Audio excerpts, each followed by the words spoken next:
해서는 안 될 발언이 있고 할 수 있는 발언이 있는데 선을 넘어도 너무 넘었고 그런 게 2차 가해예요. 여성을 상대로 한 성범죄성의 발언을 어제 TV 토론에서 한 겁니다. 결국 이게 게시판 댓글 보면서 정치하는 이준석 후보의 한계를 또 한 번 적나라하게 드러낸 장면이 아닌가 싶고 어제 그 TV 토론으로 인해서 제가 보기에 두 자릿수 지지율은 끝났다. 빠질 일만 남았다. 그런 이야기를 왜 했을까? 과연 해야 됐을까? 말할까 말까를 고민했을 때는 말하지 않는 것이 좋다. 어제는 말할까 말까를 고민했다면 그 말하지 말았었어야 되는 발언이라고 생각합니다.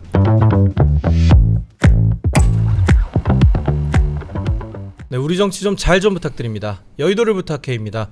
오늘 정광재 국민의힘 대변인 나오셨습니다. 안녕하십니까? 네, 안녕하세요. 네, 정광재입니다. 박원석 전 정의당 의원 나오셨습니다. 안녕하십니까? 네, 안녕하세요. 네.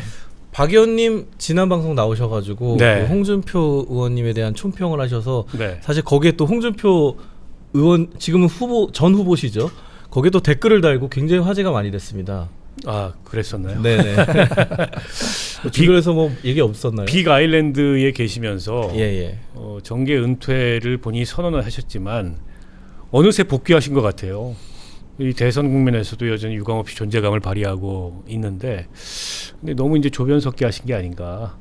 국민의힘 특사단 갔을 때는 또 김문수 후보를 지지한다 그랬다가 최근에 하신 발언은 이준석 후보의 완주를 또 지지하는 듯한 속내가 뭔지 잘 모르겠는데 아무튼 대선 끝나고 곧 돌아오신다는 게 한국으로 귀국한다는 의미 이상인 것처럼 보여요. 네. 그래서 아마도 뭐 지켜봐야 되겠습니다만 정계 복귀를 하시지 않을까 이렇게 예상이 됩니다. 그렇군요. 근데 지금 홍준표 전 대구시장은 명태균 씨가 벼르고 있는 것 같아서 또 걱정이 든대요. 김영선 전 의원도 뭐 수표인가요? 그런 거 공개하면서 지금 오세훈 시장 같은 경우에는 검찰 조사를 받은 거잖아요. 홍준표 전 대구시장도 돌아오게 되면 아마 관련 조사는 한두 차례 받아야 하지 않을까 싶어서 그런 걱정의 마음도 있습니다. 돌아오셔서 뭐 국힘 당권 투쟁에 돌입하지는 않으실 것 같고 뭔가 뭐 신당을 창당하신다든지 뭔가 그런 얘기까지 나오더라고요. 근데 신당 창당의 동력이 있을지 모르겠습니다. 물론 뭐 이번 대선 결과에 따라서 국민의힘을 비롯한 보수 그 집단의 그 정치적 재편 가능성이 나오곤 있지만 홍준표 전 대구시장이 자체 동력으로 이 보수 재편을 이끌 수 있을지는 전 잘 모르겠습니다. 그렇군요. 네, 어제 마지막 토론회가 끝났는데 사실 그 후폭풍이 오늘까지 지금 이어지고 있습니다. 이제 오늘 처음 좀 총평 성격으로 세 번의 토론회에서 승자가 누구였는지 한 명씩만 조금 꼽아주시죠. 먼저 대변인님. 아니 사실 그 경제와 사회 분야에서는 이준석 후보가 잘했어요. 그랬군요. 뭐 4명의 후보 가운데는 그래도 이 선거 토론회에 영향을 받아서 지지율의 일정 부분 상승도 이끌어냈다고 평가받을 정도로 이준석 후보가 첫 번째, 두 번째 토론회는 주도했다고 봅니다. 예를 들어서 호텔 경제론 이런 거는 뭐 명명 자체는 이준석 후보가 하진 않았겠지만 그 토론회 과정에서 호텔 경제론이라는 것을 꺼내면서 사실 이재명 후보를 지난 며칠간 곤혹스럽게 하는데 충분히 성공했다고 생각하는데 어제 나온 그 여성과 관련한 발언은 전혀 뜻밖이었거든요. 저는. 네. 그런 이야기를 왜 했을까? 과연 해야 됐을까? 제가 가끔 하는 말이 할까 말까 할 때 그 행동으로 할까 말까 할 때는 해야 되는데 말할까 말까를 고민했을 때는 말하지 않는 것이 좋다라는 이야기를 뭐 주변에 가끔 얘기하는데 어제는 말할까 말까를 고민했다면 그 말하지 말았었어야 되는 발언이라고 생각합니다. 이게 남은 뭐 이제 선거가 일주일도 안 남았잖아요. 남은 기간 동안에 굉장히 화제가 될 것 같고 이준석 후보에게는 굉장히 부담이 될 것 같아요. 일단 뭐 기저효과이기도 합니다만 세 차례에 걸친 TV 토론에서 가장 득을 본 사람은 민주노동당의 권영국 후보죠. 민주노동당이 대선에 출마했는지 권영국 후보라는 사람이 있었는지조차 모르는데 이 TV 토론을 통해서 여전히 낮긴 하지만 지지율이 잡히기 시작했다는 게 큰 효과고 또 이번 대선이 특이하게 보수 경쟁이에요. 김문수 후보는 진짜 보수, 그다음에 이재명 후보는 중도 보수, 그다음에 이준석 후보는 뭐 개혁 보수. 네. 근데 거기서 유일하게 이제 진보 후보로서 이런 진보 정당이 그동안에 가져왔던 어젠다를 대선 TV 토론 공간에서 유일하게 말하고 자신의 정체성을 가장 뚜렷하게 드러낸 그런 후보라고 볼 수 있을 것 같고요. 화제성은 이준석 후보가 있었습니다만 지나쳤죠. 좀 아까 우리 정광재 그 대변인 얘기하셨지만 우리 정 대변인도 방송기자 출신이고 또 우리 기자시니까 잘 알 거 아니에요.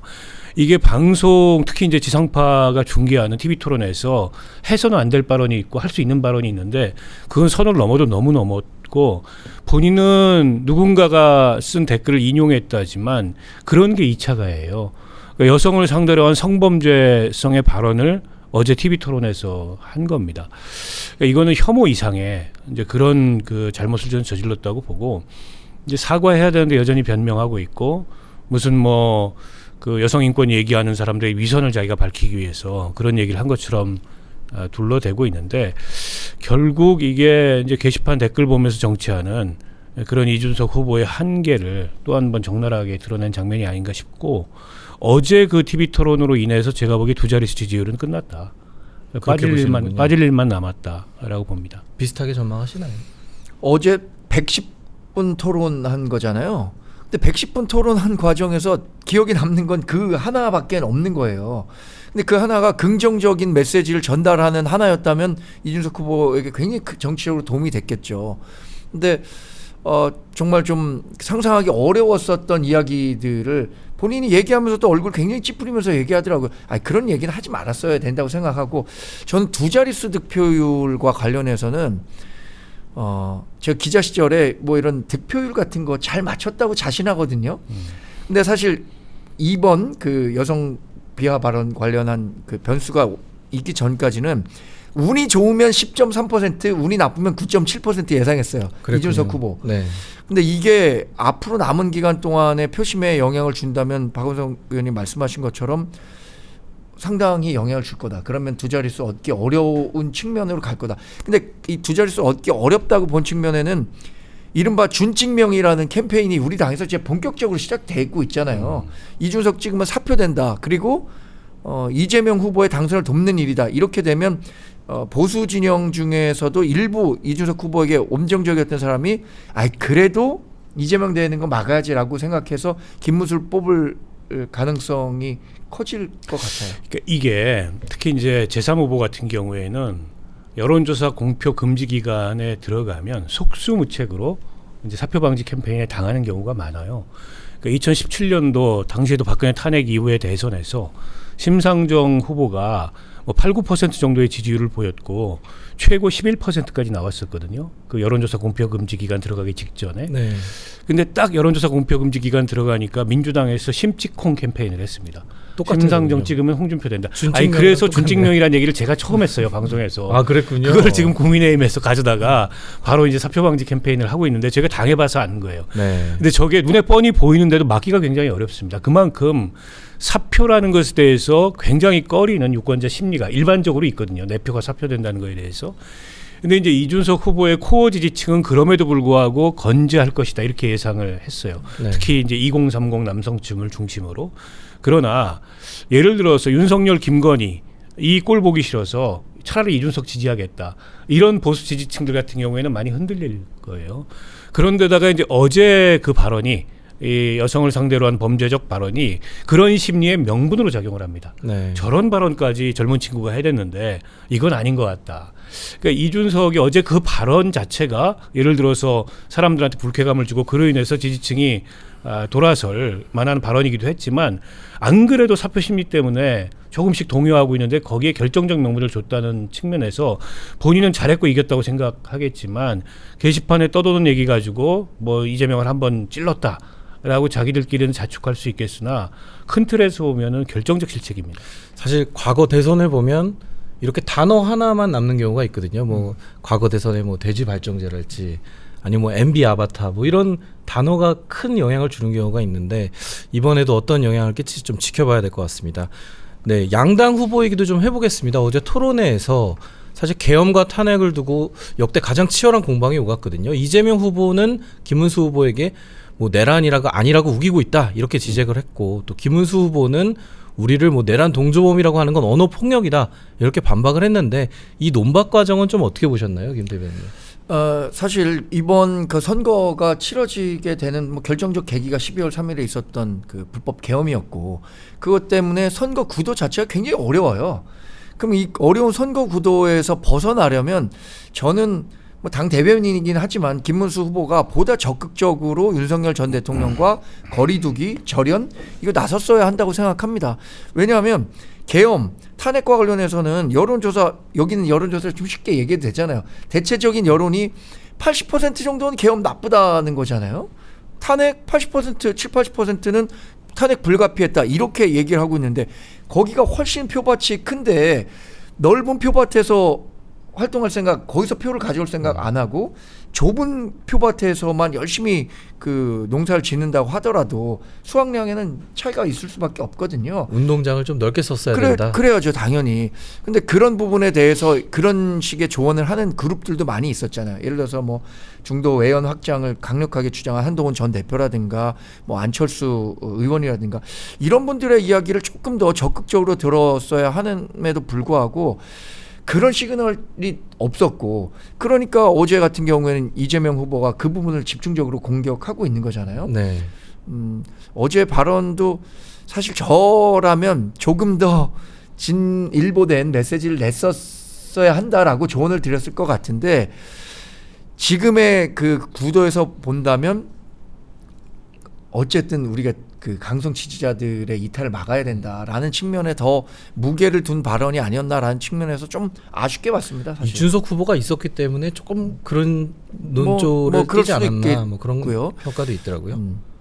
그러니까 이게 이제 이번 대선이 왜 발생했는지를 저희가 따져보면 결국에 윤석열 전 대통령이 일으킨 뭐 계엄 내란 이로 인해서 발생한 조기 대선입니다. 때문에 이번 대선의 본질적인 성격이 내란 심판, 내란 종식 선거일 수밖에 없어요.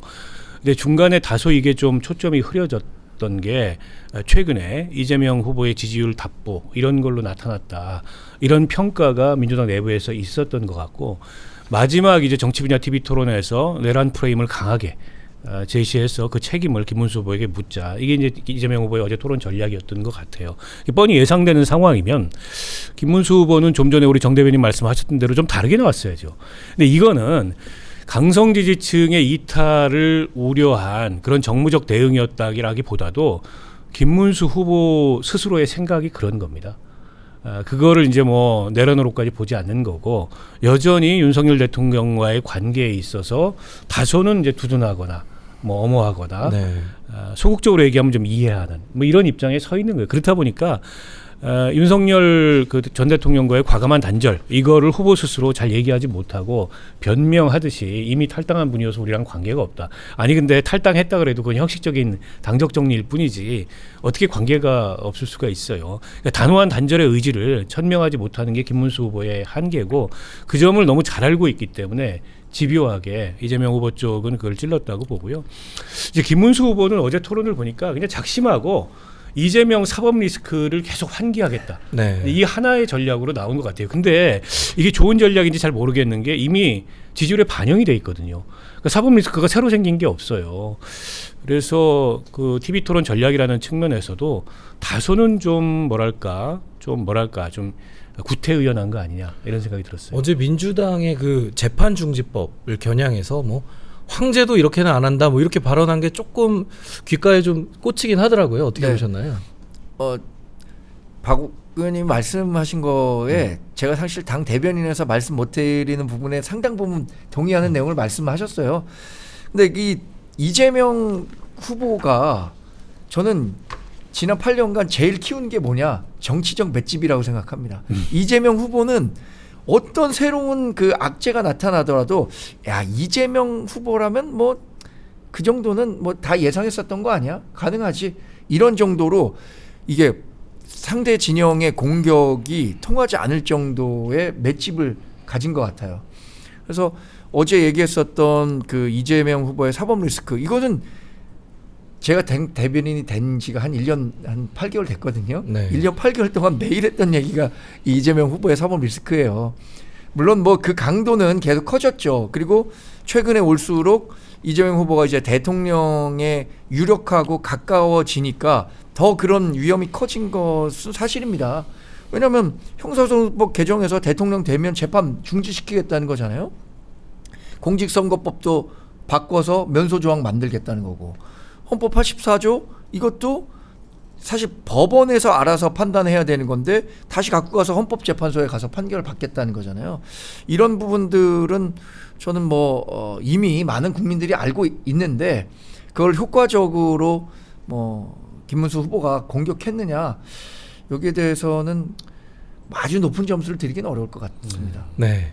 이제 단일화 얘기 조금 간단하게 짚고 가보겠습니다. 내일부터 이제 사전 투표가 시작되는데 이준석 후보는 어제 확실하게 단일화가 없다고 재차 쐐기를 박았습니다. 뭐 국민의힘 내부에서도 뭐 3자 구도를 염두한 그런 발언들이 나오고 있는데요. 단일화 전망 마지막 뭐 빅딜이 정말 될 가능성 어떻게 보시나요? 저는 없다고 봅니다.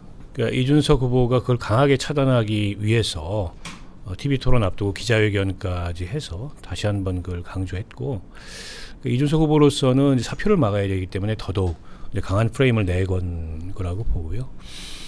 그리고 이제 이준석 후보를 설득할 만한 그 무엇도 국민의힘이 갖추지 못했어요. 이를테면 계엄 내란에 대해서 좀 전향적인 입장, 그리고 윤석열과의 단절의 입장을 진즉 국민의힘이나 김문수 후보가 가졌어야 되는데, 그 어정쩡한 상태에서 어떻게 이준석 후보가 그 손을 잡을 수가 있겠습니까? 뿐만 아니라 여전히 국민의힘 선대위에 이를테면은 이제 이준석 내쫓기에 앞장섰던 사람들 다 전면에 포진돼 있어요. 이제 그런데다가 정치적 시간표랄까요? 이게 확연하게 다릅니다. 이준석 후보는 자기한테 시간이 많기 때문에 10년, 20년 이제 이런 전망을 가지고 이번 대선에 임하고 있는 반면에 김문수 후보를 포함해서 국민의힘의 상당수 정치인은 이제 내일이 없는 그런 정치인들이잖아요. 때문에 서로 이해관계가 일치하지 않는 거고, 이준석 후보로서는 다 떠나서 명분이 없다면 실리라도 있어야 되는데, 그러려면 이기는 선거여야 되고 그 실리가 보장이 돼야 되는데 이기는 선거도 아닐 뿐더러 누구도 그 실리를 보장을 못하는 이런 상황입니다. 이런 상황에서 자기 지지층은 절대 단일화하면 안 된다. 설사 지지율이 빠지더라도 완주해야 된다. 이런 완고한 입장을 보이는데, 자기 지지층의 기대나 자기 지지층의 그런 의지에 반하는 선택을 이준석 후보가 절대 할 리 없다는 측면에서 애초부터 성사되지 않을 단일화였는데, 이제 국민의힘은 본선 들어간 이후에 이준석과의 단일화만 외치다가 선거가 끝난 거예요. 그 시간에 저는 저 같았으면 자강을 했겠어요.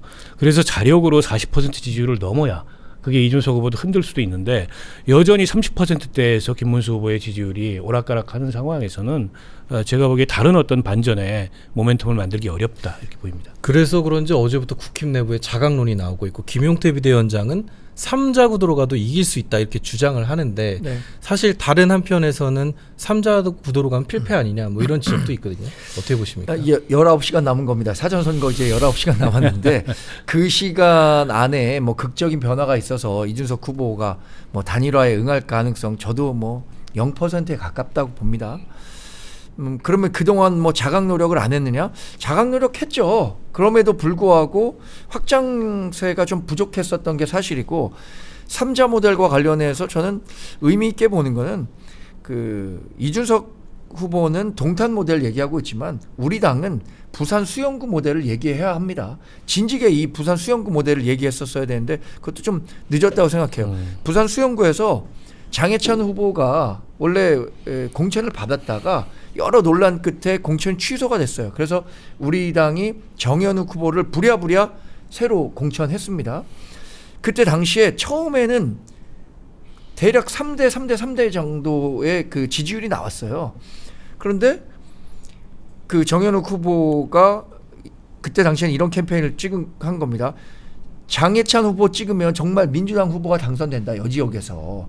그리고 그때 당시에는 우리가 판세가 굉장히 어려워져서 민주당이 200석 할 수도 있다라는 위기감이 커졌어요. 그래서 뭐 2조 심판론 꺼내들고 한동훈 당시 비대위원장이 PK 지역만 돌면서 정말 열심히 그 캠페인을 했는데, 결국에 최종 득표율은 어떻게 됐냐면 장해찬 후보는 9.18% 기록했어요.